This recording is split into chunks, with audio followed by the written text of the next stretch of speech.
end of today, those 6 will become 3. Welcome to the semi-final of Sky Art's Landscape Artist of... And so the pressure is on as they get one step closer to the prize. I know there's people looking over my shoulder watching me, but I've got to concentrate on what I'm doing. They will have to... In today's semi-final, there are 4 professional artists. It's quite overwhelming, though. It is indeed. Such a big structure. Their horizon is dominated by the city. At each of the heats, we invited 50 more artists of all ages. The person they chose is David Alderslade.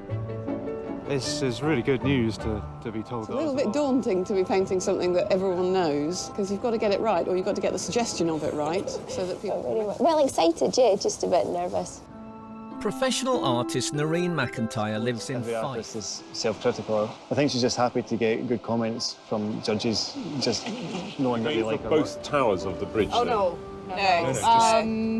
No, just a bit of a corner. Turner used it to great effect for many, many years. I think you're in good company. One thing is consistent, David, the hat. Not obsessed. But a lot of the time is going out looking for ideas for new paintings.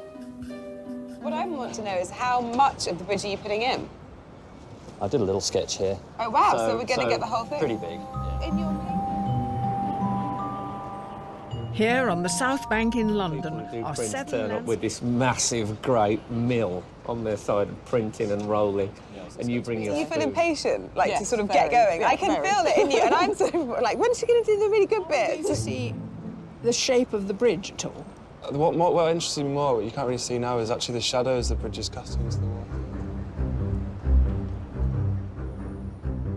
During one of the breaks, look at the head start you've got.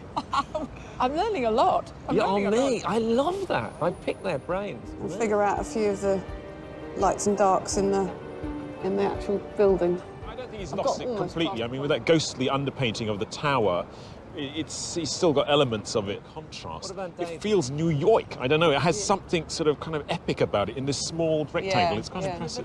So for millions of people, for cars, even for sheep for the past 120 years. City of London architect at the time, and he was also on the judging panel, and his ended up being the chosen design. The concept. Did you play around here? Of course, yes. Played around here. We took school trips around here. So it's just amazing to be It's part odd of it. because I tend to describe it because I can't paint it. Landscape Artist of the Year's semi-final challenge, and our 7 artists are soon to be whittled down to 3. I'm on the foreground, but it doesn't look like anything it's meant to be. All I can do is whack a couple of lampposts in. Yes, it is. That's a very modern view of the bridge. It gave it a bit more mood. I was very happy that James picked that jumble of buildings, but I think he was a bit overwhelmed One with of the amount towers is just sloping off. Every time I look at it, it really nags at me. Time with them anymore. I think with the location... And when you look at something like Noreen's work, it invites you to spend more time, and the more time in you a sense spend that with it, she reacts to what's in front of her and she applies the paint, and as she moves her way across the canvas... I don't know about you, Joan, I'm frightened to death what they're going to pick. Do you know what? I reckon I probably won't. Really excited. Yes, I'm very happy. Well done, mate. Cheers, well done. I feel like I've got...